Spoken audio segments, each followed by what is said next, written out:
ప్రియ దేవుని బిడ్డలారా, బైబిల్ చదవటం వినటం వల్ల మనలో విశ్వాసం పెరుగుతుంది. మన మార్గానికి త్రోవ చూపుతుంది. సమస్త జనులను శిష్యులనుగా చేయుడి మత్తయి 28:19 వచనంలో దేవుని వాక్యం తెలియచేస్తోంది. తెలుగు బైబిల్స్ను ఆర్ఆర్కే మూర్తి గారు రీసెర్చ్ చేసి విశ్లేషణ చేసిన బైబిల్లోని ప్రతి అధ్యాయాలను వచనాలను వరుస క్రమంలో అనగా ఆదికాండం నుండి ప్రకటనా గ్రంథం వరకు ఇవ్వబడుతుంది. ప్రతి ఒక్కరూ ఆధ్యాత్మికంగా విశ్వాసంలో బలపడి మీ జీవితంలో ఎదుర్కొంటున్న సమస్యల నుండి విడుదల పొందండి.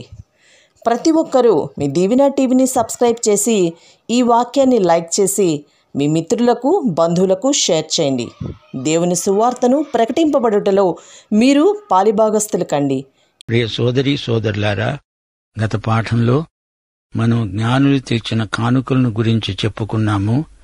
జ్ఞానులు ఇంటిలోనికి వచ్చి తల్లి అయిన మరియను ఆ శిశువును చూచి సాగిలపడి ఆయనను ఆరాధించారు. వారు మరియను శిశువును చూచారు గాని యేసును మాత్రమే ఆరాధించారు. యేసుకే కానుకలర్పించారు. ఆరాధనకు పాత్రుడు యేసే. ఆ శిశువునందు వారు రక్షకుణ్ణి, రాజును చూచారు. ఆయనను శిశువుగా మాత్రం చూడలేదు. ఆయన చేయబోయే రక్షణ కార్యాన్ని, రాబోయే రారాజును వారా శిశువునందు చూడగలిగారు. మరియను ఘనపరిచారు, గౌరవించారు. గాని యేసును మాత్రమే ఆరాధించారు. ఎలా ఆరాధించారు? పెట్టెలు విప్పారు. బంగారము, సాంబ్రాణి, బోళము అనే 3 విధాల పదార్థాలు ఆయనకు అర్పించారు. ఇవి వారు యేసురాజుకు సమర్పించిన నజరానాలు. బంగారము ఆయన పుట్టుకను, రాచరికాన్ని సూచిస్తుంది. బోళము యేసు మరణాన్ని చూపుతుంది. సాంబ్రాణి ఆయన పరిశుద్ధ జీవితానికి సంకేతం. ఈ 3 అర్పణలు యేసు మొదటి రాకడ విశిష్టతను చాటుతాయి. రెండోసారి ఆయన వచ్చినప్పుడు ఇక మరణంతో ప్రమేయం లేదు, బోళముతో పనే లేదు. ఆయన రెండో రాకడలో ఆయన తిరిగి మరణించటం జరగదు. యెషయా 60:6 ఒంటెల సమూహము మిద్యాను ఎయిఫాల చేత ఒంటెలను నా దేశము మీద వ్యాపిస్తాయి. వారందరూ షేబ నుండి వస్తారు. బంగారము, ధూపద్రవ్యము తీసుకొని వస్తారు. యెహోవా స్తోత్రములను ప్రకటిస్తారు. వారు ధూపద్రవ్యమును అనగా సాంబ్రాణిని తీసుకొని వస్తారు. గాని అందులో బోళము మటుకు ఉండదు. అయితే ఆయన మొదటి రాకడ సందర్భంలో జ్ఞానులు ఆయనకు కానుకలుగా బంగారమును, సాంబ్రాణిని, బోళమును తెచ్చి అర్పించారు. ఇవి క్రిస్మస్ కానుకలు. యేసు ప్రభు శిలువ మరణాన్ని జ్ఞానులు ముందుగానే విశ్వాసనేత్రములతో చూచారు. యేసు శిలువ బలియాగాన్ని వారు ముందుగానే చూడగలిగారు గనుకే వారు జ్ఞానులు. మనం రక్షించబడేది ఆయన శిలువ రక్తాన్ని బట్టే. ఆయన శిలువ బలిని బట్టే మనము నిత్య నరకము నుండి తప్పించబడ్డాము. ఈ రక్షణ మనకు ఆయన కృపచేత విశ్వాసం వల్ల ప్రాప్తించింది. జ్ఞానుల ఆరాధన ఎంతో అర్థవంతమైనది. అది హృదయపూర్వకమైన ఆరాధన. హెబ్రీ పత్రిక 13:15 ఆయన ద్వారా మనము దేవునికి ఎల్లప్పుడూ స్తుతియాగము చేతాము, అనగా ఆయన నామమును ఒప్పుకుంటూ జిహ్వా ఫలము అర్పిద్దాము. జ్ఞానులేమి చేశారో చూడండి. వారు విప్పింది తమ పెట్టెలే కాదు, హృదయాలను. పెట్టెల్లో బంగారము, బోళము, సాంబ్రాణి ఉన్నాయి. అయితే వారి హృదయాలలో ఆయన పట్ల భక్తి ప్రపత్తులున్నాయి. క్రిస్మస్ అనేది వస్తురూపేణ బహుమానాలు ఇచ్చి పుచ్చుకోవటం కాదు. అది జ్ఞానయుక్తమైన హృదయార్పణ. పెట్టెలు విప్పండి అంటే ఆధునిక భాషలో మీ పర్సు తెరవండి అని అర్థం. దావీదు గానం చేస్తూ అన్నాడు, కృతజ్ఞతార్పణలు సమర్పిస్తూ ఆయన గుమ్మాలలో ప్రవేశించండి. మత్తయి సువార్త 2:12 తరువాత హేరోదు వద్దకు వెళ్లవద్దని స్వప్నమందు దేవుని చేత బోధింపబడిన వారై వారు మరొక మార్గమున తమ దేశానికి తరలి వెళ్లారు. వారు వచ్చిన మార్గమున వెళ్లలేదు, దేవుడు బోధించిన మార్గమున వెళ్లారు. వేరొక మార్గంలో క్షేమమున్నది. యేసు మార్గమే సన్మార్గం, హెరోదు మార్గం దుర్మార్గం. ప్రియశ్రోత, నీవు ఏ మార్గాన పయనిస్తున్నావు? ఇంతవరకు నీవు నడుస్తున్న మార్గము పాప మార్గము, నాశన మార్గం. విశాల మార్గం అనిపిస్తుందే కాని రాను రాను సంకుచితమై నిన్ను నరకంలో పడదోస్తుంది. దేవుడు బోధించిన మార్గం, యేసు రక్తము చేత ప్రతిష్ఠించబడిన మార్గం నీకు తెరువబడి ఉంది. అందులో నడువు. యేసు ప్రభువు తానే చెప్పాడు, నేనే మార్గమును సత్యమును జీవమును. నా ద్వారానే తప్ప ఎవడూ తండ్రి వద్దకు రాలేడు. మత్తయి సువార్త 2:13 వారు వెళ్లిన తరువాత ఇదిగో ప్రభువు దూత స్వప్నమందు యోసేపునకు ప్రత్యక్షమై అన్నాడు, హెరోదు ఆ శిశువును సంహరించాలని ఆయనను వెదకబోతున్నాడు. గనుక నీవు లేచి ఆ శిశువును ఆయన తల్లిని వెంటబెట్టుకుని ఈజిప్టుకు పారిపోయి నేను నీకు తెలియజెప్పే వరకు అక్కడే ఉండు. దేవుడంటున్నాడు, యోసేపు, నీవు ఈజిప్టుకు పారిపో. ఎందుకు పారిపోవాలి? ఎందుకంటే హెరోదు ఈ శిశువును చంపాలని చూస్తున్నాడు. తన సింహాసనానికి పోటీ ఉండకూడదు. అది హెరోదు అహంభావుకత. తన అధికారానికి అడ్డు వస్తే తన స్వంత కొడుకు అనైనా చూడకుండా హతమార్చే కర్కోటకుడు హెరోదురాజు. ఈ రోజున కూడా కుటుంబాలలో, సంఘాలలో, ఆయా సంస్థలలో ఇలాంటి మనస్తత్వం గలవారు లేకపోలేదు. పదవీ వ్యామోహం కొందరిని పట్టి పీడిస్తున్నది. కుటిల రాజకీయాలు, సైతానీయ విధానాలు అంతటా ప్రబలుతున్నవి. హెరోదు దుష్ట సంకల్పము వెనుక సైతానున్నాడు. వీడు అటు దేవునికి ఇటు మనిషికి ఆగర్భ శత్రువు. అభిషిక్తుడైన యేసును చంపి మానవులకు పాప విముక్తి, రక్షణ కలుగకుండా నిరోధించే ప్రయత్నంలో ఇదంతా ఒక భాగం. అయితే తన సంకల్ప సిద్ధికి తానేం చెయ్యాలో అది దేవునికి బాగా తెలుసు. దేవుని చిత్తం సంపూర్ణమైనది. ఎట్టి లోపము, అవకతవకలు అందులో ఉండవు. అందుకే బాలుడైన యేసును తీసుకుని ఈజిప్టుకు పారిపోమ్మని ప్రభువు దూత యోసేపును హెచ్చరిస్తున్నాడు. యూదులకు ఒక అలవాటు ఉంది. ఏదైనా ఆపద సంభవిస్తే వెంటనే ఈజిప్టుకు పారిపోతారు. అబ్రహామును చూడండి, అతని కాలంలో గొప్ప కరువు వచ్చింది. అబ్రహాము ఈజిప్టుకు వలసపోయాడు. యాకోబు కుటుంబం కూడా కనాను దేశంలో కరువు వచ్చినప్పుడు ఈజిప్టు దేశానికి తరలి వెళ్లారు. వాస్తవంగా దేవుడే యాకోబును అక్కడికి పంపించాడు. కరువు కాలంలో యాకోబును అతని పిల్లలను భద్రపరచడానికి దేవుడు వారికంటే ముందుగా యోసేపును ఈజిప్టుకు పంపాడు. ఆదికాండం 46 3-4 దేవుడు యాకోబుతో అన్నాడు, ఈజిప్టుకు వెళ్లడానికి భయపడకు. అక్కడ నిన్ను గొప్ప జనముగా చేస్తాను. నేను ఈజిప్టుకు నీతో కూడా వస్తాను. నేను నిన్ను నిశ్చయముగా తీసుకొని వస్తాను.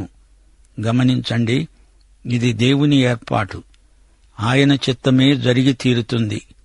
సర్వశక్తిమంతుడైన దేవుడు బాలుడైన యేసును హెరోదు చేతిలో నుండి రక్షించగలడు. అవసరమైతే ఒకే ఒక్క క్షణంలో ఆయన హెరోదును నాశనం చేయగలడు. కాని ఆయన అలా చేయలేదు. యేసుక్రీస్తును గూర్చి పాత నిబంధనలో పలకబడిన ప్రవచనాలన్నీ కొత్త నిబంధనలో నెరవేరవలసి ఉంది. హోషేయ 11:1 ప్రవచనం, ఇశ్రాయేలు బాలుడై ఉండగా నేను అతని ఎడల ప్రేమ కలిగి నా కుమారుణ్ణి ఈజిప్టు దేశములో నుండి పిలిచాను. ఈ ప్రవచనం మత్తయి సువార్త 2:15 నెరవేరింది. అప్పుడతడు లేచి రాత్రివేళ శిశువును తల్లిని తోడుకొని ఈజిప్టుకు వెళ్లి ఈజిప్టులో నుండి నా కుమారుణ్ణి పిలిచాను అని ప్రవక్త ద్వారా ప్రభువు సెలవిచ్చిన మాట నెరవేర్చబడినట్లు హెరోదు మరణము వరకు అక్కడే ఉన్నాడు. ప్రవచనము నెరవేరడానికి ఆయన ఈజిప్టుకు వెళ్లాలి. ఆ తర్వాత ఈజిప్టు నుండి పిలువబడాలి. మత్తయి సువార్త 2:14-15 యోసేపు దేవునికి ఎంత విధేయుడో మనం గ్రహించాలి. మనము కూడా యోసేపులాగా దేవుని మాటకు విధేయులమైతే దేవుడు మనల్ని కూడా అలాగే దీవిస్తాడు.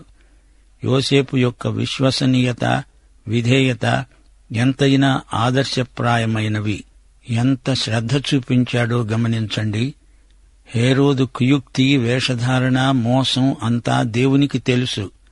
యేసును చంపాలని హేరోదు చేస్తున్న కుట్రాలోచన దేవునికి తెలుసు. బాలుడైన యేసు కోసం భద్రత ఏర్పాట్లన్నీ దేవుడు ముందుగానే చేశాడు. అంతకు ముందు జ్ఞానులకు కనపడి వారిని వేరొక మార్గాన పంపించాడు. ఇప్పుడు యోసేపునకు కనబడి, నీవు బెత్లెహేమును విడిచి ఈజిప్టుకు పారిపో అంటున్నాడు. దేవునికి విశ్వాసుల క్షేమమును గురించి, భద్రతను గురించి ఎంతో ఆసక్తి. తరచుగా మనలో సణుగు పుట్టకొస్తూ ఉంటుంది.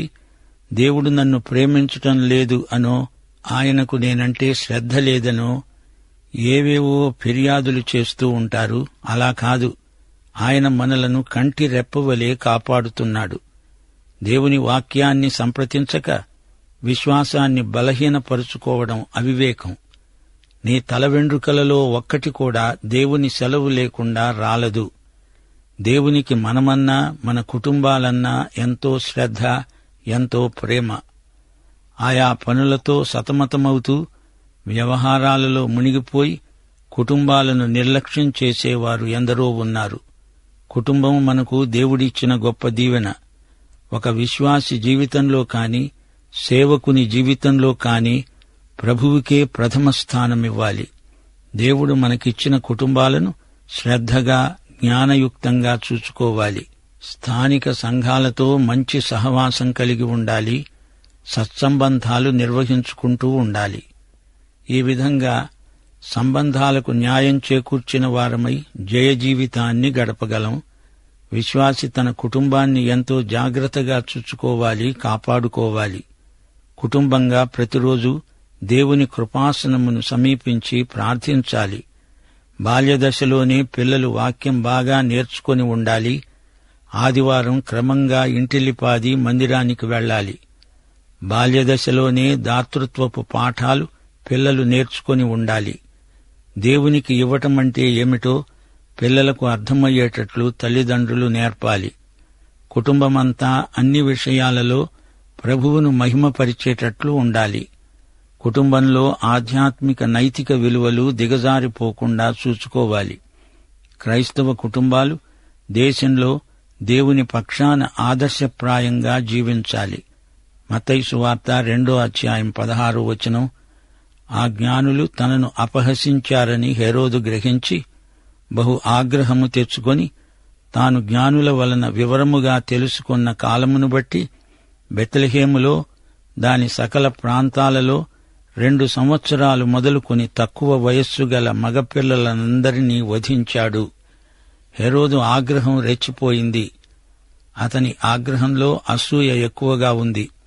తాను రాజై ఉండగా మరో రాజు పుట్టడం అన్న సంగతిని హేరోదు జీర్ణించుకోలేకపోయాడు. ఈ రోజుల్లో కొందరు విశ్వాసుల్లో కూడా అసూయతో కూడిన ఉక్రోషం అడపాదడపా పొడసూపుతూనే ఉంటుంది. ఇది శరీర కార్యం, ఆత్మ ఫలానికి వ్యతిరేకం. కోపం మాను, ఆగ్రహం విడిచిపెట్టు, వ్యసనపడకు, అది కీడుకే కారణము అని కీర్తన 37:8 అంటోంది. యాకోబు పత్రిక 1:20 నరుని కోపము దేవుని నీతిని నెరవేర్చదు. కోపం విషయంలో మనం పాపం చేయకూడదు. కోపం శరీరానుసారమైనదైతే అందులో స్వార్థం ఎక్కువగా ఉంటుంది. దానితో పాటు కక్ష సాధింపు మనస్తత్వం అలవడుతుంది. హృదయం కఠినమవుతుంది. శరీర కార్యాలకు చోటు పెట్టామంటే సైతానుకు తలుపు తెరిచామన్నమాటే. హెరోదు రాజు 2 సంవత్సరాల వయస్సున్న పిల్లలనే ఎందుకు వధించినట్లు? హెరోదు జ్ఞానుల వలన ఆ నక్షత్రము కనబడిన కాలమును గూర్చి, వారి ప్రయాణానికి పట్టిన కాలాన్ని గురించి వివరంగా తెలుసుకొని లెక్కగట్టి చివరికి ఈ నిర్ణయానికి వచ్చాడు. హెరోదు రాజు కుయుక్తి ఇక్కడ కనిపిస్తోంది. అతడు స్వభావరీత్యా నరహంతకుడు. మత్తయి సువార్త 2:17-18 అందువలన రామాలో అంగలార్పు వినబడింది, ఏడుపు, మహారోదన ధ్వని కలిగాయి. రాహేలు తన పిల్లల విషయమై ఏడుస్తూ వారు లేనందున ఓదార్పు పొందనొల్లకుండా ఉంది అని ప్రవక్త అయిన యిర్మీయా ద్వారా చెప్పబడిన వాక్యం నెరవేరింది. ఈ ప్రవచన వాక్కు యిర్మీయా గ్రంథం 31వ అధ్యాయం 15వ వచనంలో చూడగలం. ఇదేమిటి?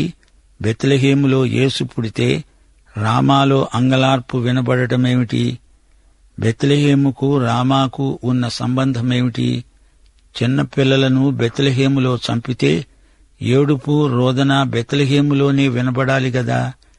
యిర్మీయా రామా అంటాడేమిటి?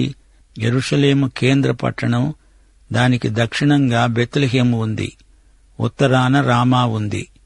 బెత్లెహేము దాని పరిసర ప్రాంతాలలో ఉన్న 2 సంవత్సరాల వయస్సు కలిగిన మగబిడ్డలను సంహరించండి అని రాజు ఆజ్ఞ జారీ చేసేటప్పటికి సైనికులకు ఈ ఆజ్ఞ అర్థం కాలేదు. రాజా, ఎంత విస్తీర్ణము వరకు ఉన్న ప్రాంతాలలోని పిల్లలను చంపమంటారు అని అడిగి ఉంటారు. యెరూషలేము చుట్టుప్రక్కల ఉన్న ప్రాంతాలలోని చిన్న బిడ్డలను చంపండి అని రాజు చెప్పి ఉంటాడు. ఈ విధంగా రామా రాజాజ్ఞ పరిధిలోకి వచ్చింది. ఈ రామా యిర్మీయా స్వస్థలం. ఉత్తరాన రామా మొదలుకొని దక్షిణాన ఉన్న ప్రతి గ్రామములోని పిల్లలను, అనగా 2 సంవత్సరాల లోపు మగపిల్లలను రాజు ఊచకోత కోసి విడిచాడు. ఈ విధంగా అమానుషంగా రాజభటులు చంపుతూ ఉంటే ఆ చుట్టుప్రక్కల ప్రాంతాలు రోదన ధ్వనితో మారుమోగాయి. ఇదంతా ప్రవచనం నెరవేర్పు. మత్తయి సువార్త 2వ అధ్యాయం 19 నుండి 21వ వచనం. హేరోదు చనిపోయిన తరువాత ఇదిగో ప్రభువు దూత ఈజిప్టులో యోసేపునకు స్వప్నమందు ప్రత్యక్షమై, నీవు లేచి శిశువును తల్లిని తోడుకొని ఇశ్రాయేలు దేశానికి వెళ్ళు, శిశువు ప్రాణము తీయ చూస్తున్న వారు చనిపోయారు అని చెప్పాడు. యేసుబాలుడిప్పుడు ఈజిప్టులో ఉన్నాడు. ఆయన మోషే ధర్మశాస్త్రమునకు లోబడిన వాడయ్యాడు. ఈజిప్టు నుండి, దాని ప్రభావం నుండి ఆయన బయటికి రావాలి. హోషేయ 11వ అధ్యాయం 1వ వచనం నెరవేరాలంటే ఆయన ఈజిప్టు నుండి బయటికి రావాలి. ఈజిప్టు అన్యదేశం, యూదుల దేశం కాదు. ఇశ్రాయేలు యూదుల దేశం. ప్రభువు దూత యోసేపునకు మరల ప్రత్యక్షమై, నీవు లేచి శిశువును తల్లిని తోడుకొని ఇశ్రాయేలు దేశానికి వెళ్ళు అన్నాడు. ఇప్పుడు దుష్టుడైన హేరోదు మరణించినందున దేవుని మాటకు లోబడి యోసేపు యేసు బాలుణ్ణి తీసుకొని ఇశ్రాయేలు దేశానికి వచ్చాడు.